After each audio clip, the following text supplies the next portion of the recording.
In today's show, let's unpack a frustrating loss in Cleveland for the Trailblazers. They came up short in the clutch, and Chauncey Billups says that they're counterpunchers, a team that doesn't throw the first punch yet. Welcome to Locked On Blazers. Let's get into it.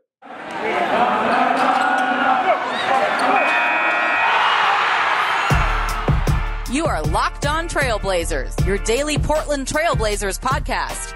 Part of the Locked On Podcast Network, your team every day. What up, world? It's your past first point guard and Trailblazers reporter Mike Richmond. You're listening to another episode of Locked On Blazers, part of the Locked On Podcast Network, available wherever you get podcasts and now also on YouTube. We made it to our goal of 1,000 subscribers by Halloween, but that doesn't mean you need to stop subscribing to the show. If you haven't subscribed, go to YouTube right now and subscribe. Just search Locked On Blazers. You'll find us. Mash that subscribe button. Join the show 5 days a week. Available wherever you get podcasts, free wherever you get podcasts, and also on YouTube. So make the show your first listen every day. Make it a part of your routine, the only daily Trailblazers podcast. So make sure you get into it. Well, the Blazers lost 107-104 tonight in Cleveland. An 0-3 road trip. They've still winless on the road, 0-4. They're 3-5 on the season. And we got to unpack some stuff here. This was, I said before, this is kind of like a game that you want them to get right. You want them to play well, and they did not get right. It still didn't look as smooth as you wanted it to. So let's get into all of, I want to talk about the final 2 minutes and 30 seconds. The clock never struck Dame time. I want to talk about some, the Blazers went big, then they went small, some sort of lineup changes and sort of what went right and what didn't there. And then I want to talk about the close of the show. Chauncey Billups said that this team are counter punchers. They do not throw the first punch. He's used that sort of punching metaphor throughout the season. I want to sort of unpack what that means and what that looks like. So that's what we'll do. But first, like we do at this time, it's time for the fastest recap in the West. The Blazers lost this game 107-104. They were down up 26-23 after one. Dame had 9 points in the first quarter, and the Blazers did not turn the ball over. But Cleveland came roaring back during a frustrating second quarter for your Portland Trailblazers. The Cavs led by as many as 12 in that in the second quarter, and led at the break 60-53. Norman Powell kept the Blazers in it. 18 of his 23 points came in the first half, and the Cavs had 4 guys in double figures at halftime, including Dylan Windler, Belmont's own, who had 3 threes and 11 points in the first half.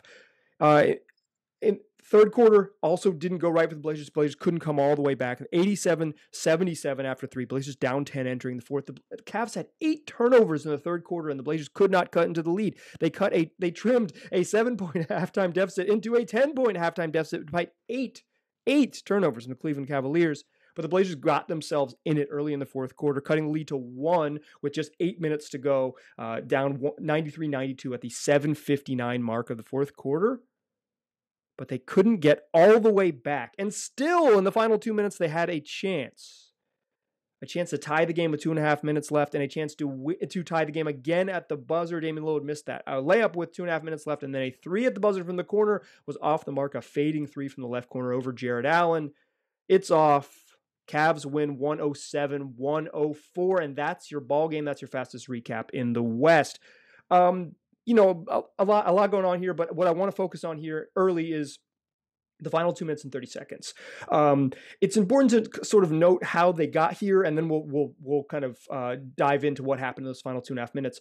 The Blazers had played a sort of small big lineup in the beginning of the quarter with Larry Nance at center and Robert Covington and Nazir Little, and then they took Nas out, brought Norm in, and still played with that kind of the Rocco Larry Nance front line, along with Norm and Damon CJ. And this was, like a little more length and no traditional center, kind of like trying to be a little more aggressive and be faster.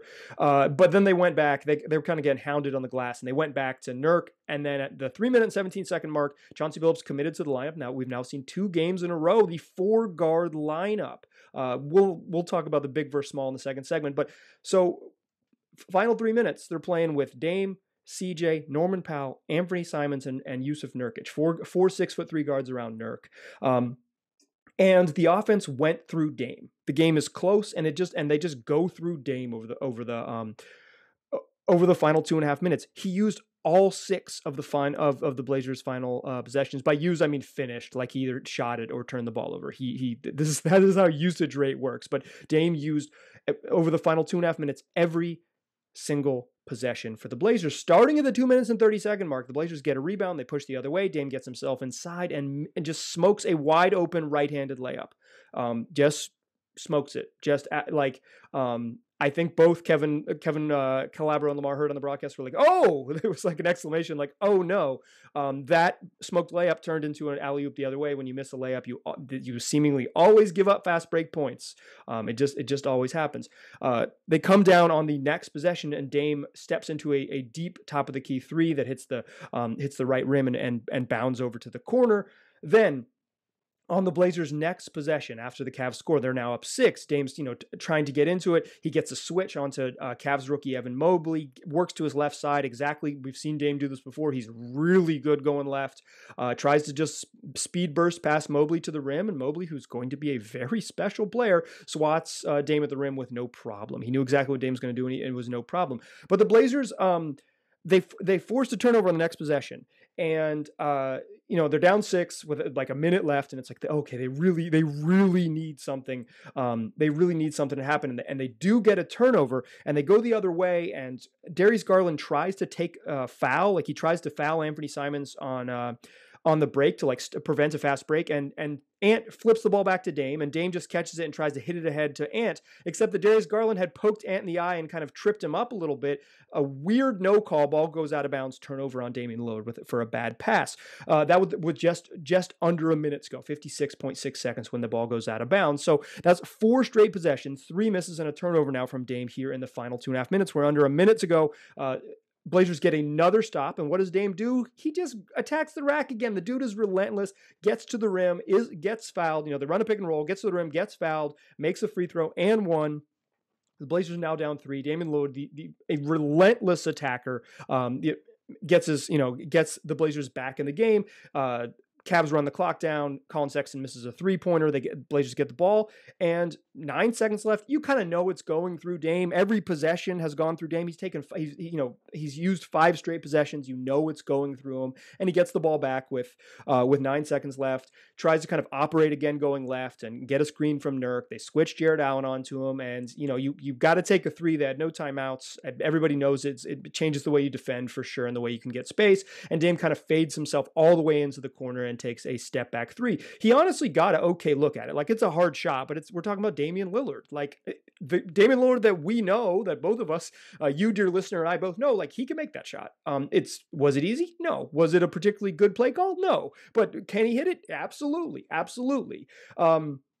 Maybe you'd like to see the Blazers do something a little more creative there. Maybe you'd like to see them run the 2-man action with Dame and CJ, so the defense has to make a decision. When you run a pick and roll with Nurk, you kind of know the deal, but maybe you wanted Jared Allen on you because you can get a little bit of space. Like, whatever it was, they went through Dame, and he came up short. And this, we're not going to talk about it here because we've talked about it ad nauseum on every single podcast. Like, this continues a shooting struggle for Dame. 26 points on 10 of 27 shooting, 3 of 12 from 3.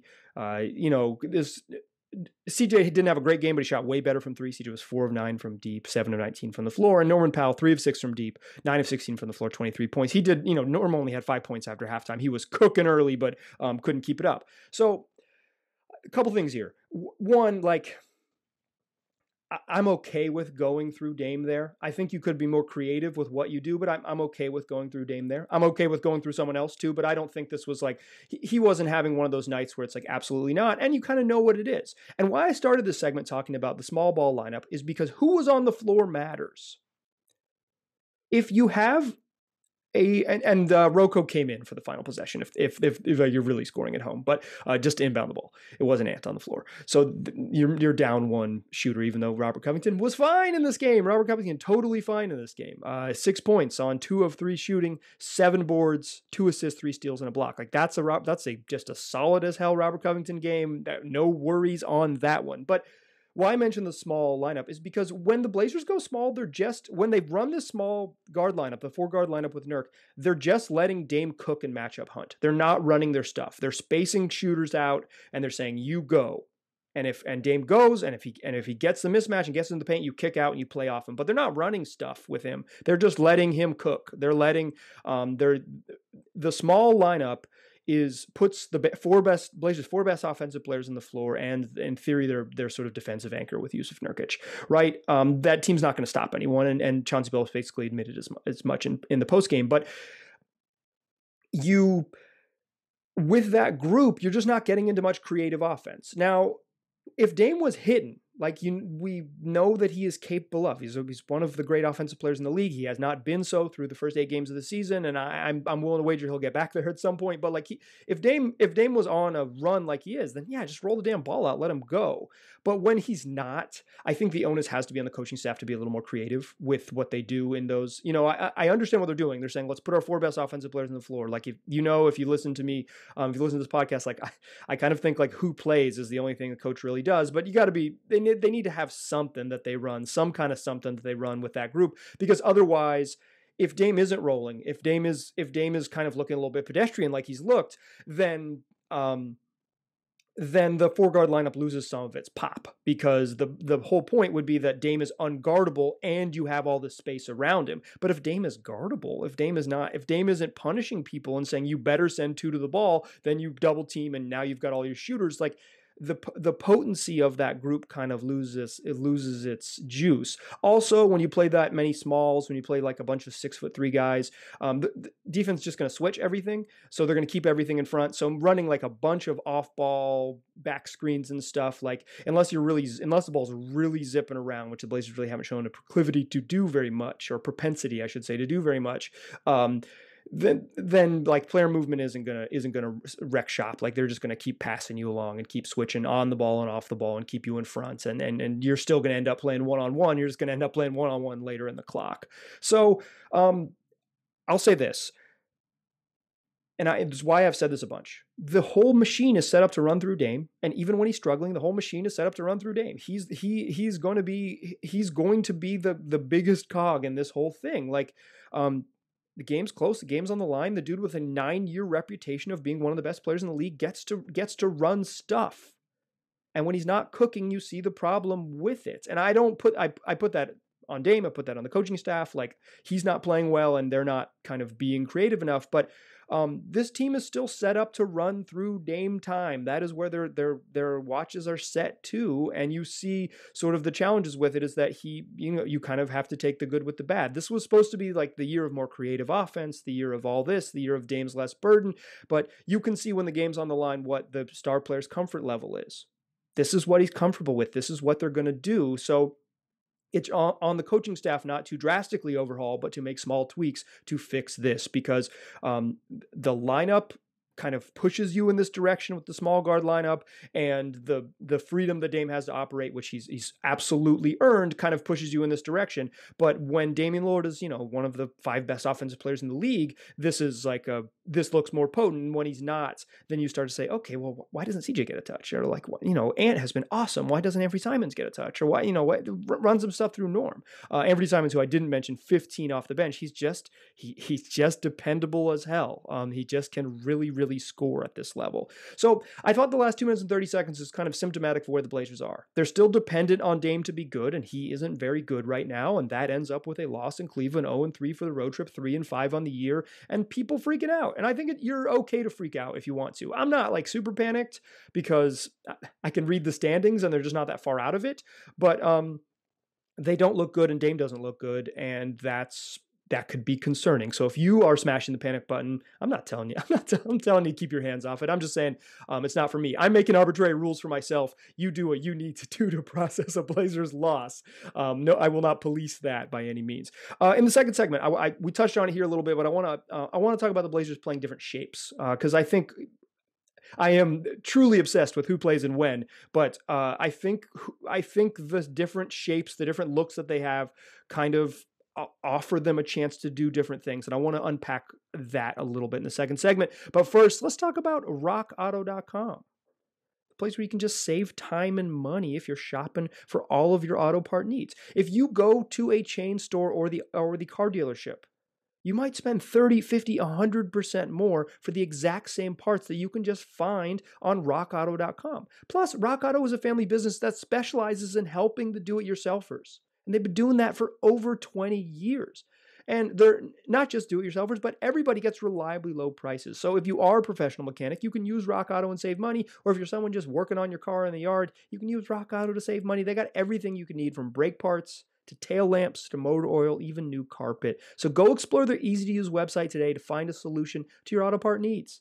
Go to rockauto.com right now and see all the parts available for your car or truck. And while you're there, write Locked On in their How Did You Hear About Us box. That way they know we sent you.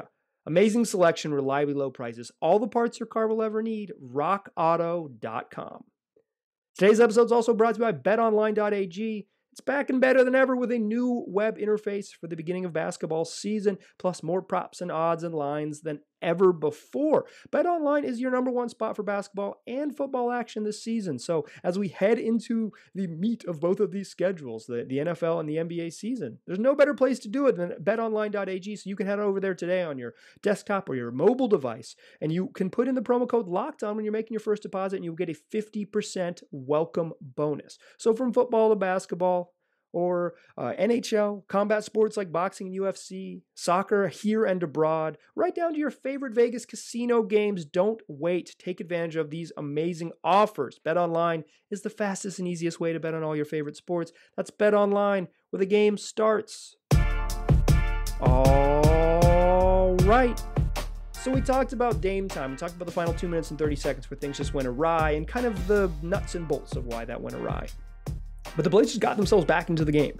If you'll recall from the fastest recap in the West, they were down 10 heading into the fourth quarter, and they scrambled back to get back in this one is what I'm trying to say.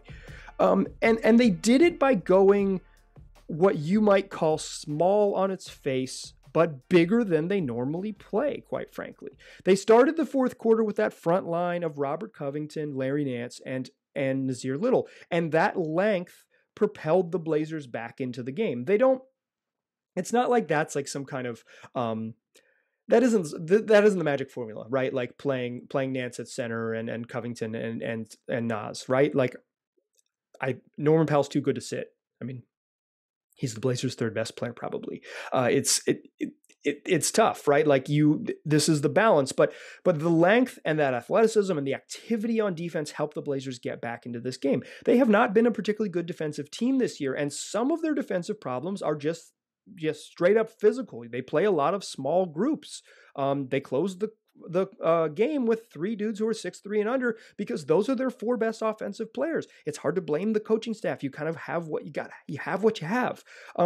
But finding that balance, right, of the when you go to the Nas, Rocco, Nance group and when you go smaller is going to be sort of the secret here. Why I say that group is kind of like small but big is because Nance is probably like an undersized 5 and Rocco isn't like a big 4, but Nas is a longer 3, even if he's like 6'5", 6'6", like he's got long arms. And that length and athleticism, like that's sort of when other teams have, like, you've celebrated small ball lineups, is because everybody is 6'7" and long. And that's kind of the theory, like a lot of like-sized dudes who are athletic. Like that to me, that is intriguing. That grouping was intriguing, and it helped the Blazers get back in the game. Then, of course, Norm comes in, and the offense just gets. Norm comes in for Nas. You know, it's like they cut a 4-point or a 10-point lead to 6, and then all of a sudden it's like a 1-point game when Norm checks in, because just more offensive punch makes this team more dangerous.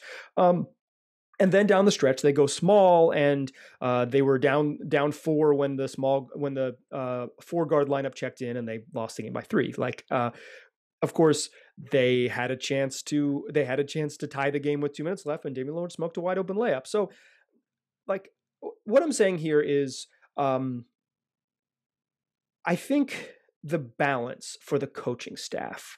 And Chauncey's brand new to this and still trying to figure it out. And, you know, you got a bunch of moving parts and all these things. And like all of a sudden Ant is playing so well, you just like have to find a way to get him on the floor. But if you do that, you're really small. And Norman Powell's so good that it's hard to say Ant plays over him. Like, for my money, as good as Ant's been, Norman Powell is a better basketball player and has been better this year. Like, he's just really solid. More variety to his game with his ability to get all the way to the rim and get fouled. He's a more physical defender. Like, that's a tough choice, right? Chauncey's faced with this tough choice. He's going 4 guards because those are your 4 best offensive players. But it's striking this balance to when you go traditionally big on that second unit with Larry Nance and Zeller, and when you go a little bit smaller and leave Rocco in. And to start the third quarter, Tony Snell was the first sub off the bench, and I thought Tony Snell looked slow. And in the first game, he played in Philly, and he hit 2 threes, but I thought he got barbecued a couple times on defense, just like slow feet.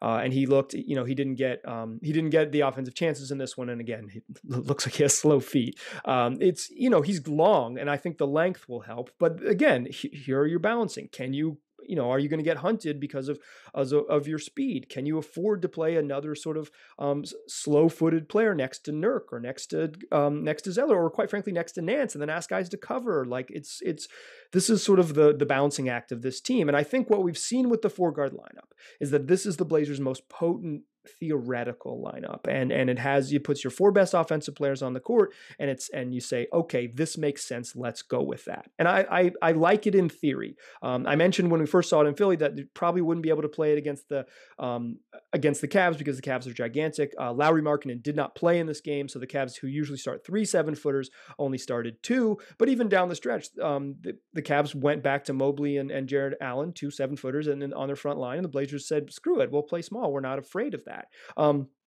And props to playing to your strengths, right? Like force the other team to adjust to you. That's in theory what you would do, right? But and I want to say, like, it didn't work, and it didn't work because Damian Lillard missed some shots down the stretch, and there was like a weird no call.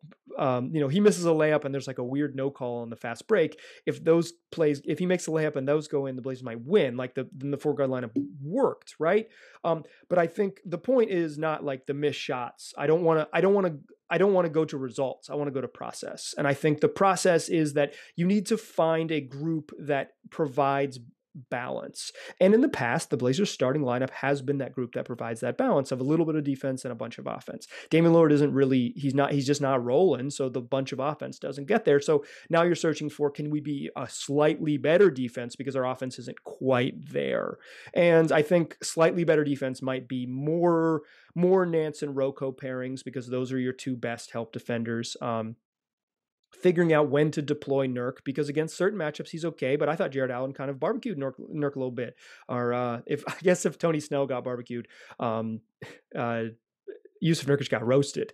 If we just got to continue with cooking metaphors, but like, this is the challenge for this team, right? Is like you've identified a small group that works. I think tonight we saw the beginning of a longer, maximum athlete group that could work. Dame and CJ along with Nas, Rocco, and Nance. Like, the challenge is when to deploy those. I think they both can be useful. I think if you were getting hurt on the glass with that sort of, with Nance at center, you put Nurk back in just because he's so damn big. He can take up space and maybe make you a better rebounding team just by virtue of being gigantic and putting bodies on people. So, and the Blazers played a stretch in there when they gave Robert Covington a rest, and they played Nurk and Nance together. That pairing didn't sort of link up particularly well, and Larry Nance kind of yelled at Nurk on one offensive possession for not finishing a cut. But it's kind of how Larry rolls, but I think 2 things. I think that, like I said, the onus is on the coaching staff to find a balance of when to go one way and when to go the other. But there also is an urgency to get this right, like 3 and 5 to get this right. Like I'm not panicking, I'm not freaking out. Like I said, I can count the games in the standings. It's too early to say this is sunk. I think even if they're 9 and 7, 16 games in, I'm not going to say this is sunk. If they like, that would be 6 and 2 over their next couple games, so maybe we feel a lot better. But like, I'm not super worried about sort of where. I'm not super worried about where they are in the standings. I just think we've reached a point where there's a balance between let's figure out what works and let's go win. I'm not sure exactly. I'm not offering like a real solution to that. I'm just recognizing that the 4-guard lineup is dicey, right? Like it is matchup specific, and that the other lineups haven't given you enough bonus on the other end of being a competent defensive team to firmly go away from the 4-guard lineup. They got to figure out a solution. In the past, they've had one really good group, and then you kind of figure it out from there. They need to find that one really good group. Some of it is just if Dame hits shots, the starting lineup's going to be good again. But the idea of this team was that they had more and better depth, and more and better depth means you could find combinations that work, and the Blazers need to find a better combination that works. Just numbers-wise, Dame plus bench, that's Dame, Ant, Nas, Larry, and Cody Zeller has been a kick-ass team, but they've played so few possessions that it's meaningless numbers. I'm not going to hit you with lineup data just yet, but better believe I saw that on Cleaning the Glass, and I said, oh, really? So, 10, 15 games in, maybe Sunday's show, maybe Monday's show, I hit you with lineup data. But for now, just know that I'm looking at this team and thinking they need to find some balance. In the third segment, I want to close out the show and talk a little bit about counterpunching. Chauncey Billups said he's frustrated that his team is a bunch of counterpunchers, and he wishes they'd throw the first punch. So that's what we'll talk about to close the show. But first, let me tell you that this episode of Locked On Blazers is brought to you by McDonald's, who has proudly serving communities since 1965. McDonald's has always been more than just a place to get tasty, affordable food. It's a place where friends and family can come to reconnect, a place where classmates can meet up for a study group, knowing they'll have dependable Wi-Fi and endless supplies of French fries and McFlurries. Win or lose, it's a place where teammates, competitors, the home team or the away team can come to recharge. It's a place you'll always look forward to stopping on a long road trip to rest your legs and refuel. If you're me, McDonald's has been a long time Oregon road trip staple. You're driving in rural Oregon, you don't know what you're going to get. You can count on McDonald's. Count on for the Wi-Fi to file your high school sports stories, and count on it for French fries when you just need a break when you've been driving a long time and you're somewhere deep down the 101. So why don't you head over to your local McDonald's to refuel and reconnect right now? Ba-da-ba-ba-ba. I'm loving it. Still a pass first point guard. Still Mike Richmond. You're still listening to Locked On Blazers. That music you hear is from Dre Slaps, Portland's own. There's a link to all of Dre's work and his merchandise in the episode description for this very episode. So make sure you support local music, support Dre. Appreciate you, buddy. All right. We talked Dame time coming up short. We talked sort of the strange lineup balance that the Blazers are searching for. Now I want to talk about counterpunching. After the game, Chauncey Billups says one of the frustrations with this team is that they are counterpunchers. They wait for the other team to throw the first punch and then they try to strike back. And that struck me. That struck. I'm stuck in there. But that caught my attention because after heading into this road trip, you remember that? You remember how good that felt? The Blazers beat Memphis. They beat the Clippers. The defense was really starting to come around. They looked good. And I said, does this thing travel? That was what my show was following the Clippers game. I asked the question, does this thing travel? The answer, unfortunately, is no. This thing does not travel. And the Blazers didn't bring the juice with them. But after that game against the Clippers, Chauncey Billups said the thing that he liked most was that his team threw the first punch. And I think this metaphor is useful for thinking about what's the deal with this Blazers team. They haven't just boat raced teams out of the gate. Even their win over Memphis, they were down 8 and had to come back a little bit. And they've had they've now had 3 straight losses where they've fallen apart. A sloppy second half in Charlotte. Just couldn't get it together in the third quarter against Philly, and now tonight the final 3 minutes against. The final 3 minutes in Cleveland, but. This isn't all just bad starts and them having to scramble back. I think it's more the idea that they're not imposing their will. They're kind of trying to figure it out. Some of that is basic stuff. Damian Lillard's in the worst shooting slump of his career. He's not the same hyper efficient monster just super duper star that he was last season. I think he'll get back there. I'm not worried about that. But the rest of it is just the sort of level of physicality and resistance. We've seen stretches, 8 minutes, 10 minutes here and there where the Blazers have ramped up the physicality. They've come out, picked up higher on the floor, been more aggressive, pushed out people's catch points, made dribble handoffs a little bit harder, made everything, 5%, 5 to 7% harder. It's and then we've seen moments where the resistance isn't there and they kind of lean back okay, maybe we can outshoot this team. Well, right now they're not shooting well. They got to kind of sort of lean back on maybe being a better defensive team. Another thing that was sold to us this year was they were going to be better on defense. We haven't really seen it. We've seen moments when they can be it, but overall I'll tell you now, no stats. I said, well, wait till Monday show for stats. But like, they don't look like a good defensive team, y'all. They just don't look like it. That's not what they are right now. So here's where I'm at. Like, I like this idea of being the team that throws the first punch, because I don't think physicality or effort is necessarily the problem, but a team that imposes their style early in the game. And I don't think the Blazers have developed quite that sort of identity and style to say, okay, here's what we are. We're a team that plays super fast and gets up a ton of threes. We're a team that plays really physical on defense and gets out and runs. We're a team that just murders you with pick and rolls, that we just run so many of our best play, like Mike D'Antoni style. We spread you out. We run a million pick and rolls and dare you to guard us because we put so many shooters on the floor. They haven't really impose their will on teams. Even when they're getting going, it's usually like, okay, first quarter is kind of slow, offense doesn't look good, Anthony Simons comes in and makes some shots, and you're like, whoo, thank goodness. And it's like the identity is Anthony Simons saves the day. You want Ant to be the guy that slams the door. That's the goal, right? Is that the starting lineup is so damn good that when Anthony Simons, who's just been awesome off the bench as an offensive threat, when he gets in the game, that he just slams the door shut. He just whoops you down.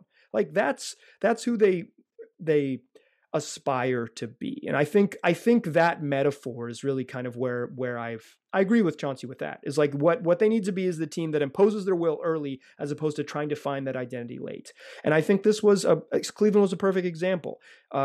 They just couldn't get going. They're down 10 entering the fourth, and Chauncey Billups ends up mixing and matching a ton of different lineups with, small and then Nurk and then super small, big with Nurk and Nance and then super small with the four guards. Like he's scrambling to find answers. The onus is on him and his staff to kind of figure out what that is and figure out a rotation that works, and then, matchup wise make decisions from there. But I think he's kind of grasping at stuff because his star player's not shooting well, and the team just hasn't been consistent with their defensive focus. And I didn't think this was going to be a good defensive team this year. I think I've been pretty consistent that I think they were going to be something like 20 or 22, like as opposed to one of the terrible defensive teams, just like bottom 10 in the league, with a potential to be a slightly below average defense, something like 15 to 17. And right now they're just not. There's too many nights when they're just not there defensively, and Cleveland was a perfect example of that. So too many open threes in the first half, and then when they kind of locked in a little bit, Cleveland had a rhythm. They got it going. You let Dylan Windler get loose, and then you leave yourself open to Darius Garland and Colin Sexton just like being good offensive players. You can't get beat by the other guys and then hope to hold off the stars. You just have to be sharper on defense. The Blazers played a little bit of zone in the first half. They lost them in zone. They played man to man. They lost guys in man to man where the closeouts were poor. The rotations were either too early or too late. Getting caught in between on that stuff. Like, this needs to be a team that's sharper and committed on defense early in games, because they can be. Can they be that for 48 minutes? I don't know, but I'd like to see them be that for the first 8 minutes for a couple games in a row, and kind of sort of develop that identity that when the ball goes up, we're going to be slightly more difficult to play against. And I don't think we've seen that on this trip. They come back. Friday, they played the Indiana Pacers. Saturday, they play the Lakers. Does this thing travel? No. But can it come back home and find its rhythm? Let's hope so, because this team's too talented kind of to be where they are this week. An 0-3 road trip and 3 straight losses after where they looked like they were headed is pretty deflating. So it's time to put some air back in our balloons, y'all. We deserve it. If you're listening to this podcast, you like the Trailblazers. You're deep into this pod. You enjoyed the team. So I'm sure you're rooting for them to have a little more success. So they got to get right. Pacers also won tonight. They beat the Knicks. Like that, they're a team that's kind of finding their rhythm under Rick Carlisle for a first year back with Indiana. Not even a first year, certainly not a first year head coach, and not even his first time with the Pacers. But they're kind of finding their rhythm. They play really big. They're dealing with their own health issues. But Miles Turner's been awesome the last couple nights, and that should be a fun challenge for them. So make sure you listen to that show. We'll have a recap after that one. Friday show before the Pacers game, we're gonna do a mailbag at Mike G. Rich on Twitter or lockedonblazerspod@gmail.com. Those are 2 ways to contact me for the mailbag. I'll also send out a tweet asking for some questions, so make sure you're following me on Twitter. Do me a favor, subscribe to the show on YouTube. Go there and subscribe right now. If you're listening to my voice and you haven't subscribed, you're too deep into the show not to subscribe. You owe it to me. Go subscribe. I'm talking to you, Mike. I know you listen. Mike, dear listener, Mike, basketball Mike, I know you listening. subscribe to the podcast, subscribe to the show on YouTube, and then tell your friends to do the same. Also available wherever you get podcasts. Just search Locked On Blazers to be there waiting for you. Appreciate you listening. Talk to you soon.